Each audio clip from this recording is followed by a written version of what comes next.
Hi there, and welcome back to the Energy Sector Heroes podcast. My name is Michelle Fraser, and every week I will speak with incredible people who share their lessons, experiences, and stories from their time spent in the energy sector.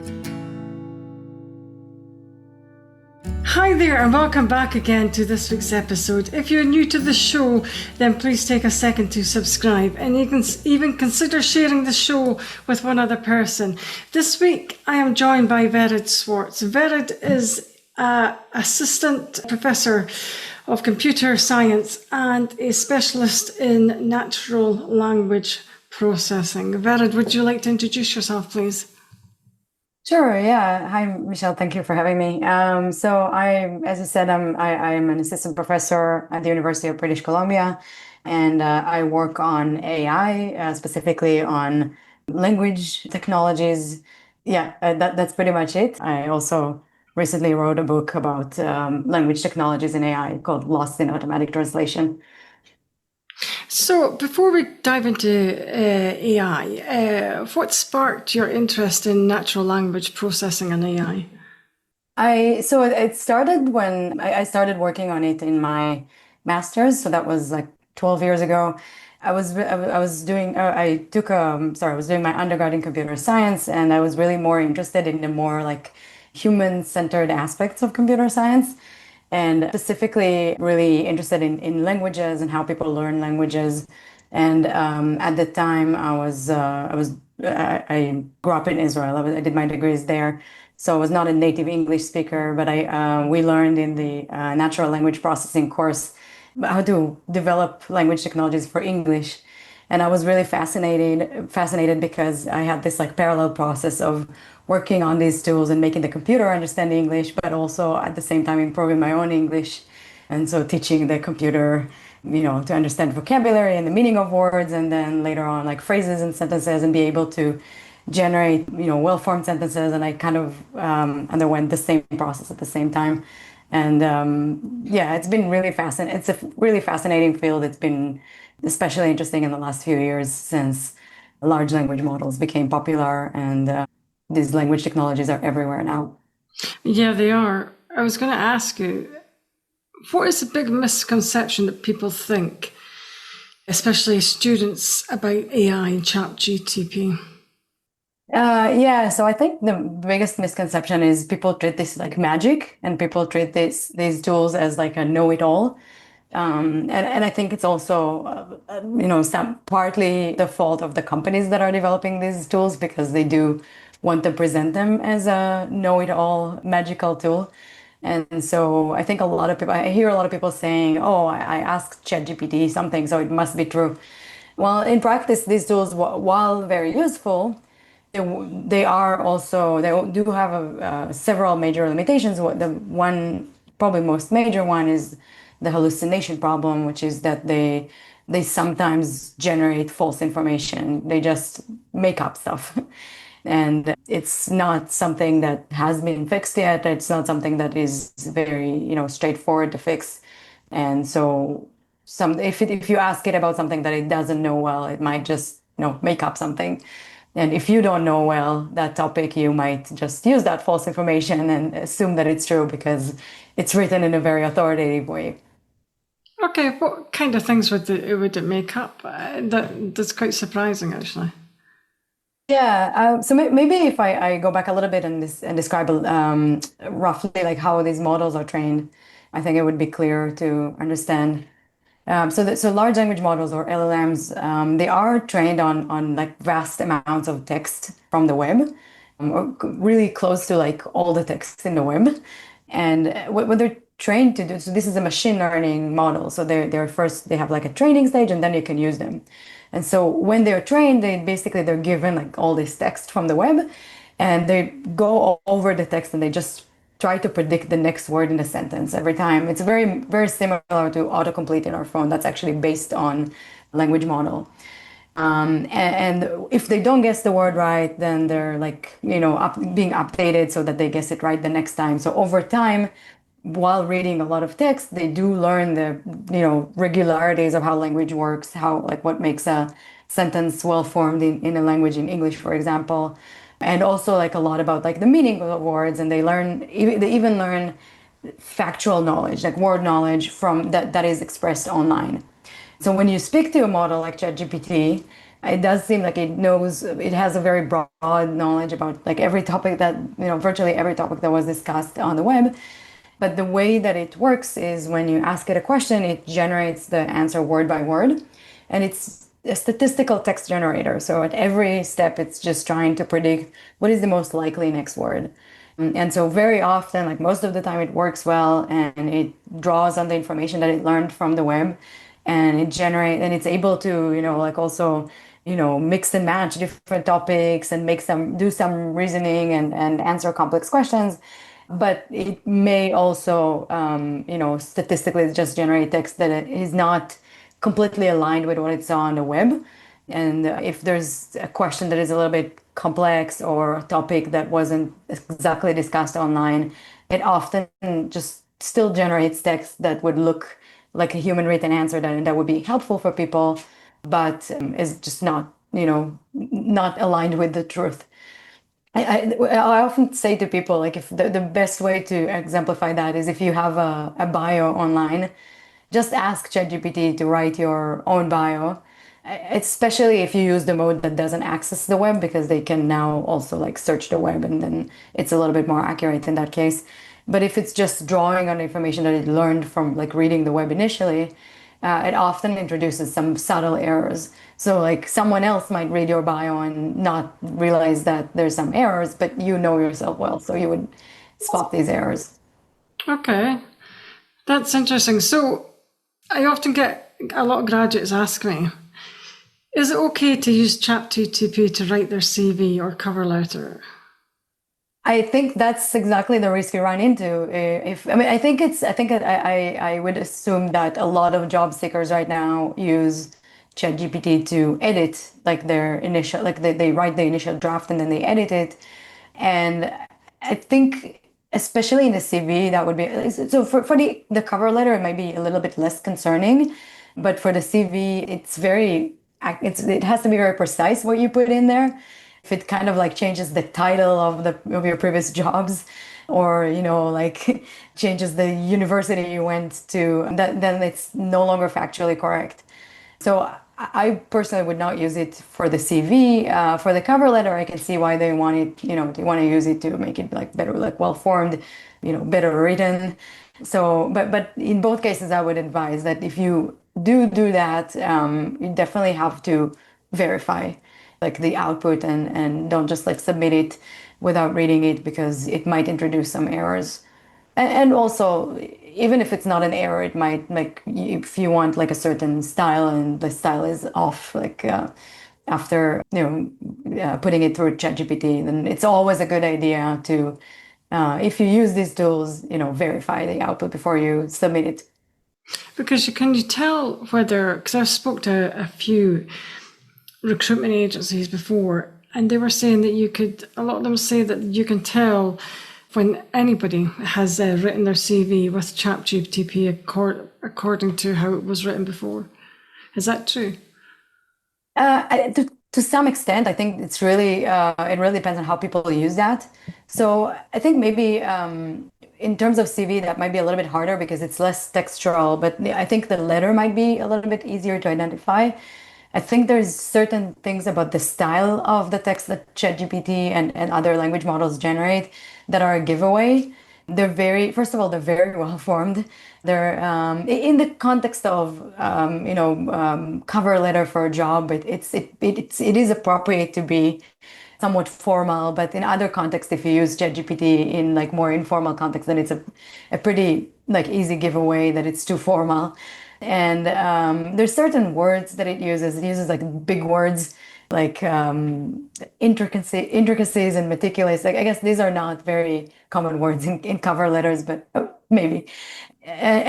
Certain like syntactic giveaways, like it uses em dashes a lot. But at the same time, some people use these styles as well. I personally like em dashes, and it's not like my text is not written by ChatGPT. So there's certain giveaways, but it's kind of hard to determine with certainty that someone used it. There are AI detection tools, but they're not very reliable. for the very reason that language models, the way they're trained is to imitate, to be as close as possible to human written text. So the better they get, the worse the AI detection tools are that are based on like, like differentiating between the statistics of a human written text and AI generated text. And also, I think that probably everybody, like job seekers, it's very likely that a very big portion of job seekers, especially the younger ones, do put their cover letter through ChatGPT. So if everybody's doing that, then it's getting even harder to tell who's doing that and who's not. Okay. So are there any smart ways where graduates can use ChatGPT, for instance, to prepare for interviews?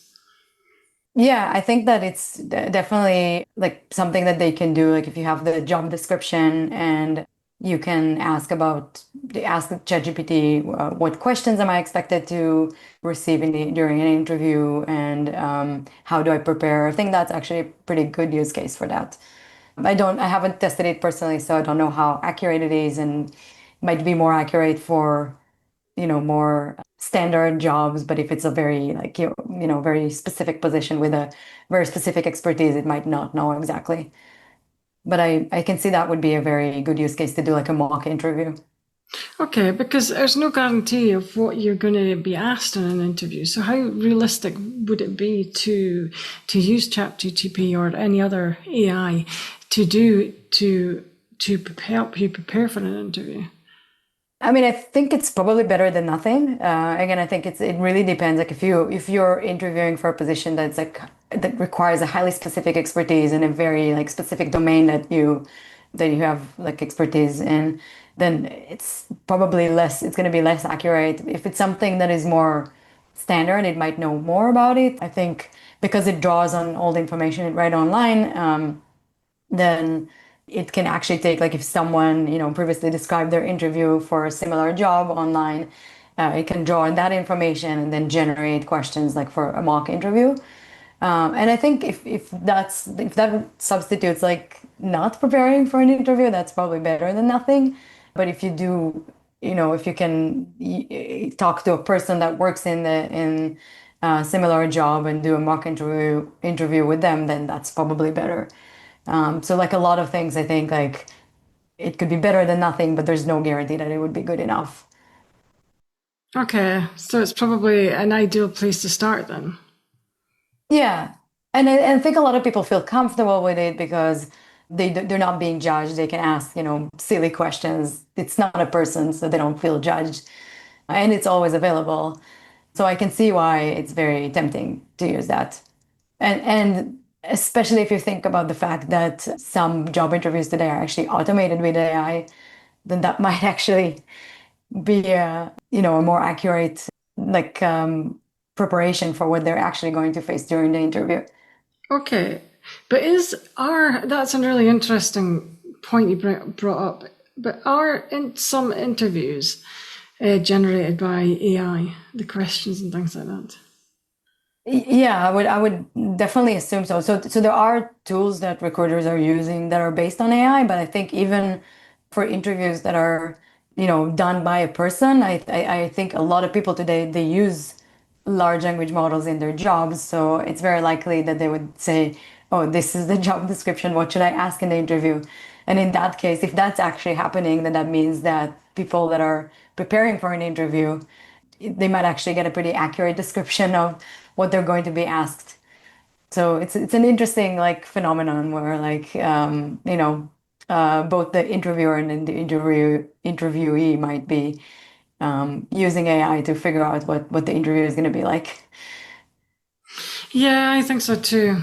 So how would graduates strike the right balance between leveraging AI and efficiently and ensuring that their applications are, more like themselves in their authentic voice?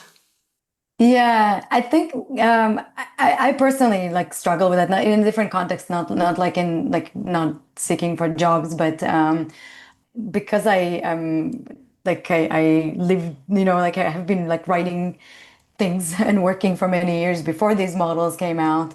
And also because I work on this area, I do research on these tools and I understand their limitations. I'm a very lightweight user. Like I don't use them a lot. I don't rely on them a lot. I do like having my own voice and style. But I do see, I actually work with, so it's a little bit of a different context, but I work with graduate students that are mostly like me, non-native English speakers. And when they need to write something like, like a draft for their paper that they're submitting to a conference or, I don't know, like submitting an application, that would be actually similar to seeking jobs, like submitting an application for a scholarship or something that I think they feel more confident. They obviously they write their own draft first, but then it makes them feel more confident to put it through ChatGPT. And I sometimes think that it's not actually making the text better because you're kind of losing your own voice, your own style, and then you become this like generic, like ChatGPT written text. But I also understand their perspective, and I think once you start doing that, you kind of lose your confidence in your own writing, even if your writing is objectively pretty good. A lot of people, I think, lose their confidence and they come to over rely on that. And I think in the job seeking context, I think the problem is that if you know that other people are doing that, then you come to see yourself as a disadvantage if you're not using that. Because, yeah, you kept your own style and voice, but someone has like a more impressive cover letter. Because it does look really impressive. And I often like wouldn't feel comfortable because it's like, it's too formal or using big words or like, too, I don't know, like would describe me in a too nice way or something like that. But if I were to like, look for a job right now, there's a chance I would use that because I would assume other people are using that, and then it puts me in a disadvantage. Okay. So is companies and universities using AI identifiers? So I think that some universities are using them in the context of like homework. Because in that context, you're not supposed to be using these tools. I can say personally, when in my course that I'm teaching, I don't use that because I know they're not reliable and I just don't want to, falsely accuse someone of plagiarism.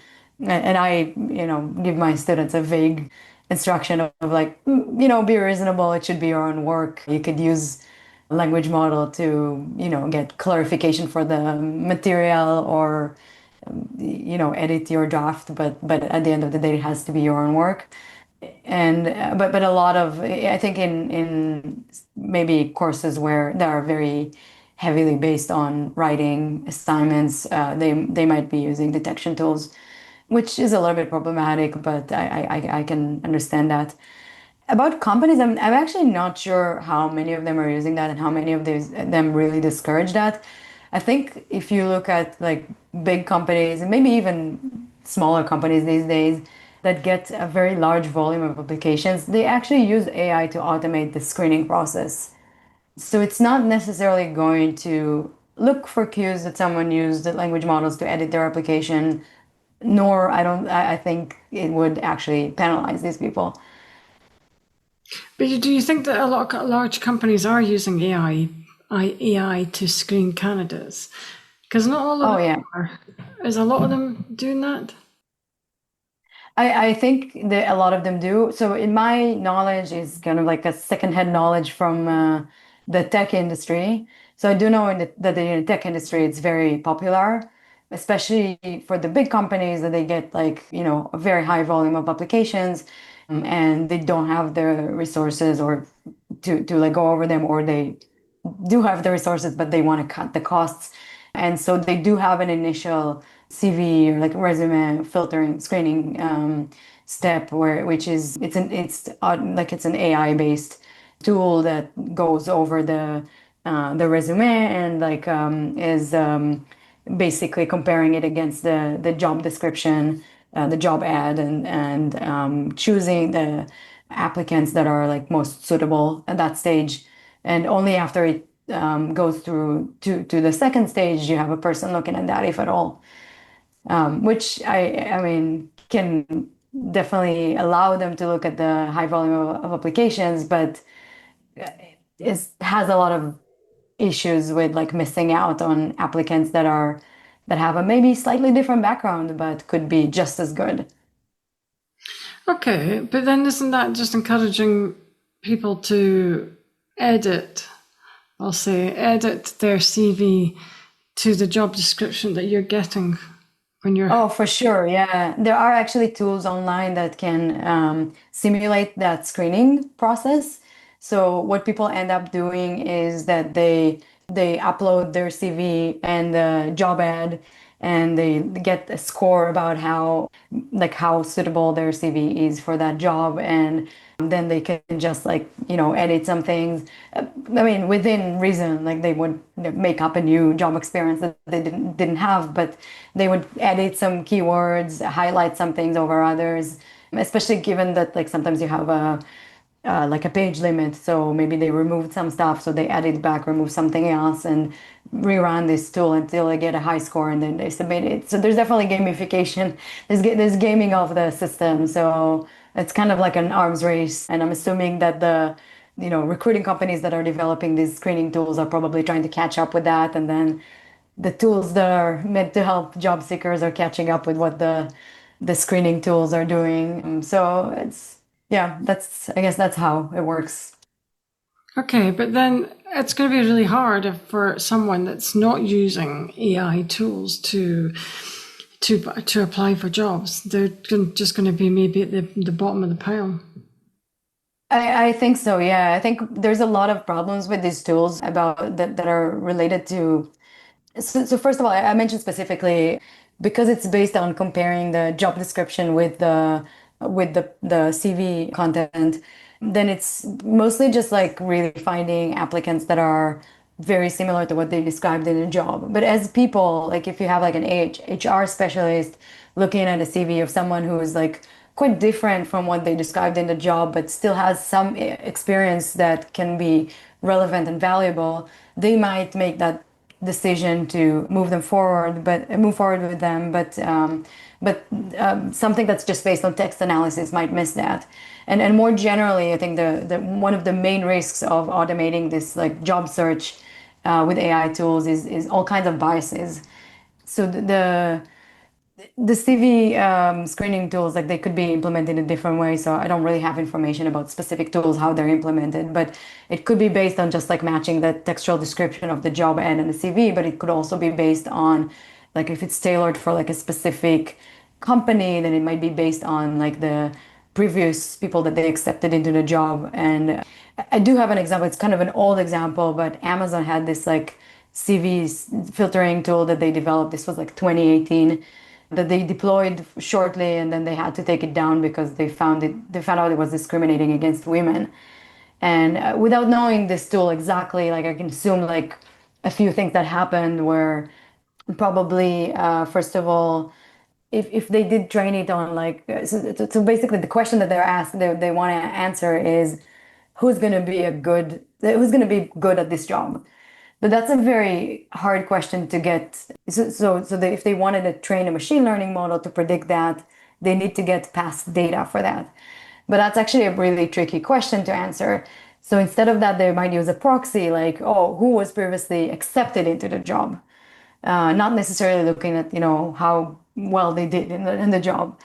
So if you do that, you're taking the past decisions by the like managers or HR people that might have been biased. So if it's like a tech job, maybe they were like thinking, oh, like women, they're not good enough. We mostly like hire men. Not like consciously, but like, oh yeah, who's similar to the people that we already have in the job, and it's mostly like male dominated. So that's one way in which the bias could like creep in because you're the supervision for like what is the correct answer is already biased. So you're teaching the model to be biased. So like in other words, it's like favoring people that have similar characteristics to those that are already employed at the company. And that could lead to like gender bias, racial bias, and many others. And then the second way that it's like this bias creeps in is like if you think about how this text is encoded in the machine learning models. So today we're mostly using large language models, but before that we had something called word embeddings, but it doesn't really matter. I won't go into the technical details, but So the way the text is encoded in the computer already captures some biases because it was trained on the web. So if you think, for example, about how language models are trained, so it's kind of similar. So maybe, the web has a lot of content, such like, a lot of societal biases that are really prevalent online. And so one intuitive way to demonstrate that was with an earlier version of like these, models that was called word embeddings. Researchers showed that if you give it, it can solve like analogy questions, which is kind of impressive. Like you ask it like Paris is to France as like Rome is to, and then it would tell you Italy. And so like some other researchers showed that it also learned bias. Like it can also be used to show societal bias. So they showed that if you ask it something like men is to programmer, is as woman is to, and then it would predict homemaker. So like when you have this bias already encoded in the representation of the text in the computer, that could also lead to biases like in later on. And so, and yeah, and then maybe the hardest thing about it is that these tools are like black boxes. Like they don't explain their decisions. They make some prediction, but there's no way to know exactly what led to that prediction.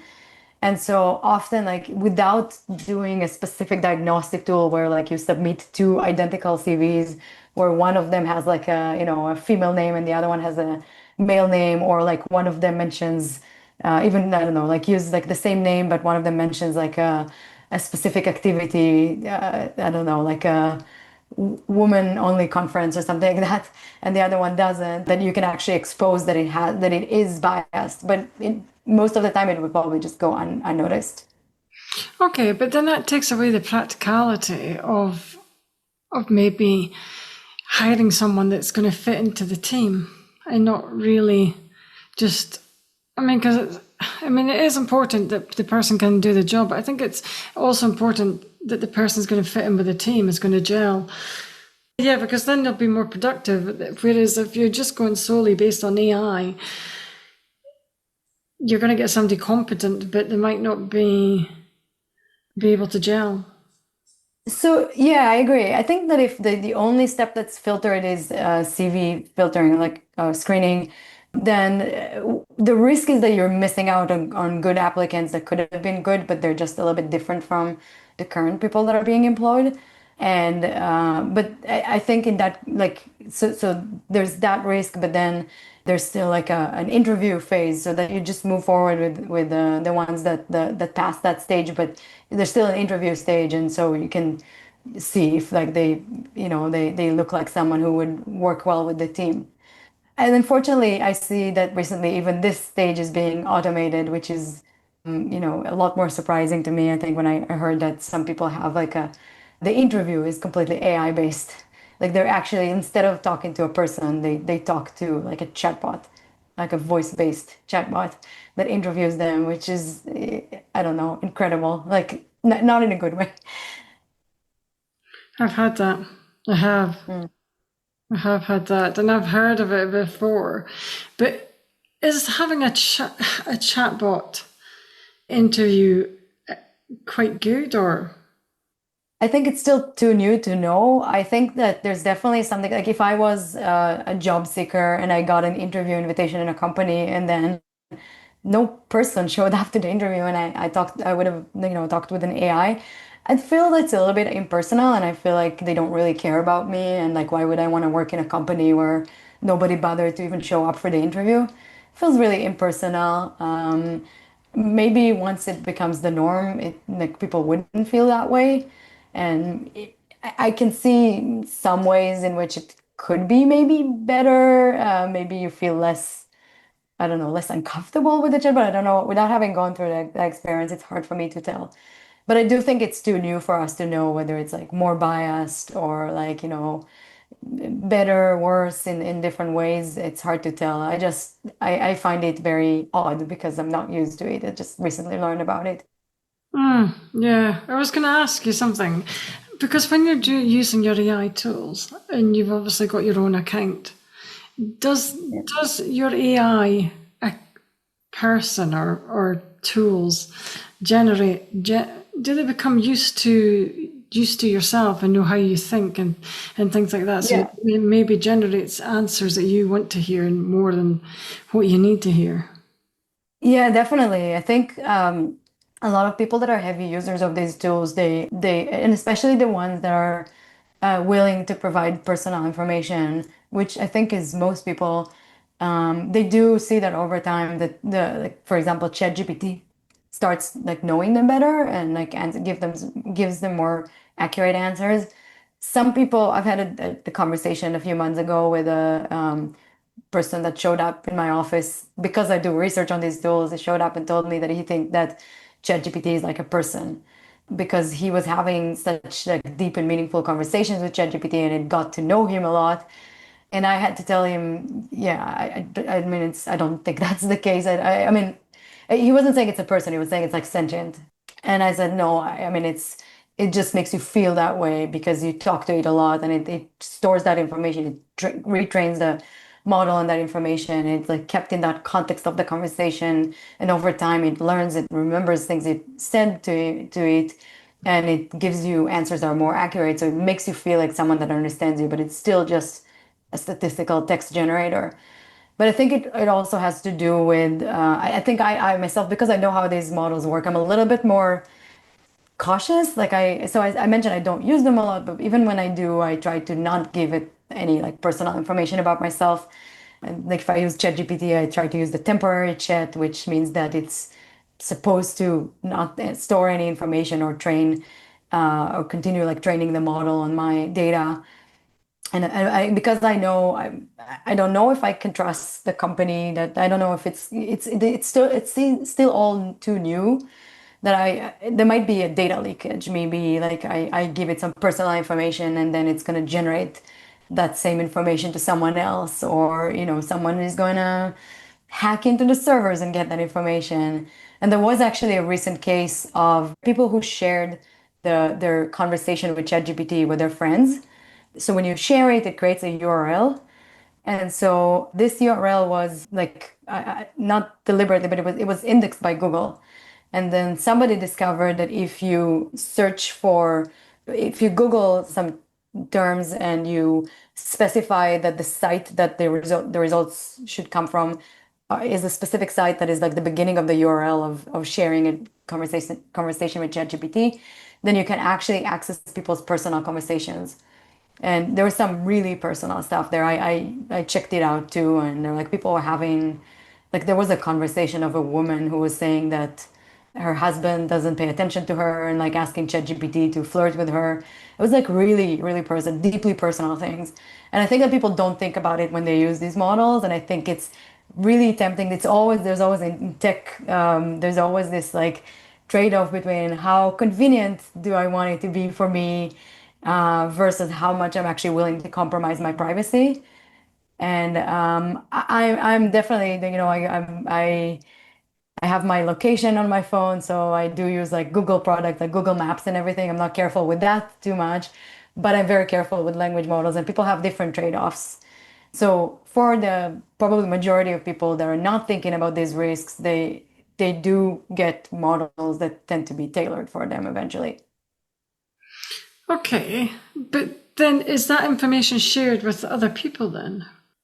So it shouldn't be, but I think there's different levels of privacy. I think that if you just use the regular chat, I think that these tools, or like I'm not sure exactly what are the conditions, terms and conditions, like if you pay premium. But I think mostly like if you just use the regular chat, then your conversations can be used to continue training the AI later, which means that it's once it's trained on that, could potentially draw on that when other people are having conversations with it. There are certain ways that you can use it that there's more privacy guaranteed. Like I think if you maybe in the premium version, or like if you do like use the temporary chat, then it's not supposed to store that. I'm still pretty cautious with that. I think it's again like it's been around only for like a few years. We don't really fully know the risks yet, so I usually prefer not to give it very personal information. I just treat this as like putting it on the web, as like what the private information I wouldn't put out there on the web in my name, I would also not use a language model to do that. Okay. That's an eye opener, actually. That's quite an eye opener because a lot of people wouldn't even think about that. Yeah, I think especially younger people. Like I had a conversation a couple of months ago with some like school students, high school students, and they were saying, "Oh, I use it as like a personal therapist," and like I asked ChatGPT, I give it like the conversation, like the text messages that I had with my friends, and ask them like, "Oh, what should I respond?" or like, "Did I respond correctly here?" And it's just a generational shift. For me, it's like, I grew up when the internet was new and like you wouldn't put your name or your picture online, and obviously times have changed. But now, people treat this, or like younger people treat this as like a personal therapist. Um, it's definitely like, yeah, just a generational shift. Okay. Okay. Yeah, okay. What skills should young professionals develop alongside AI tools to remain competitive in the job market? So unfortunately, I think the like it's still too early to know what's going to happen, because right now there's a huge wave of automation and trying to like replace people with AI. I think it seems really promising. So a lot of companies are just trying to cut costs and replacing people with AI. I don't know what's going to happen like in the next few years. Maybe we'll discover that some of these jobs still need people. Maybe some jobs don't need people. There will definitely be new jobs. So I think like giving like a very precise advice is kind of hard right now. But one thing that I think that people definitely need to develop is the kind of like the critical thinking. I do think that in many jobs, the people that use AI maybe have advantage over the people that don't use AI. I think, as I mentioned earlier, it's kind of like an arms race. If you have a colleague, like a coworker, who uses AI, you have the same job, they're probably going to be faster than you if they use it well. But if they offload their entire like all their work to the AI and never check it, they're gonna might be sloppy. And so like the people that use it well, they might be like, better employees. So I would say probably not to be too much against it, to try to see how it can be used to make you more productive, but also not to overly rely on that. Still trust your expertise. And I think critical thinking is probably one of the important skills for like using AI, and maybe not in general, but for just like trying to like understand like what the AI can or cannot do. And yeah, I think that other traits that are maybe like are missing from AI and that they're still valuable for people is like human traits. Like I guess it really highly depends on the job, but like being able to be like truly empathetic and like you know interact with coworkers, and I'm not sure exactly, but the more human traits, that because AI is very like transactional, right? It just does specific tasks. But if you need to interact with people, you often need people that have some like empathy and people skills. So I do think like the people skills would become more important. But we will probably find out in the next few years. There's a lot of changes happening right now. It's, I think, very early to predict. Okay, that's interesting. What advice would you give to any young graduate looking for work, navigating it? Yeah, I think maybe being open and like being open to doing different jobs and being patient, because I think it's a hard time right now to get a job in a lot of industries. Trying to find what their expertise in, how they can differentiate themselves from others.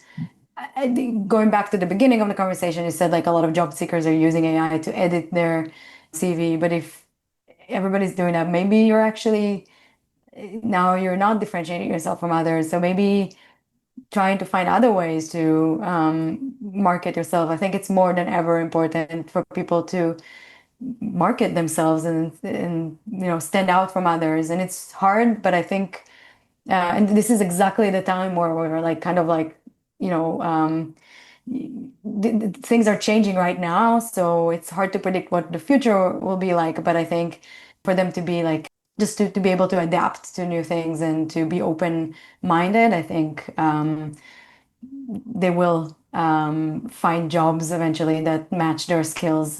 Maybe not right away. Maybe, if you're just coming out of like college right now, maybe you won't immediately find job in exactly what you thought you're going to do when you started the degree.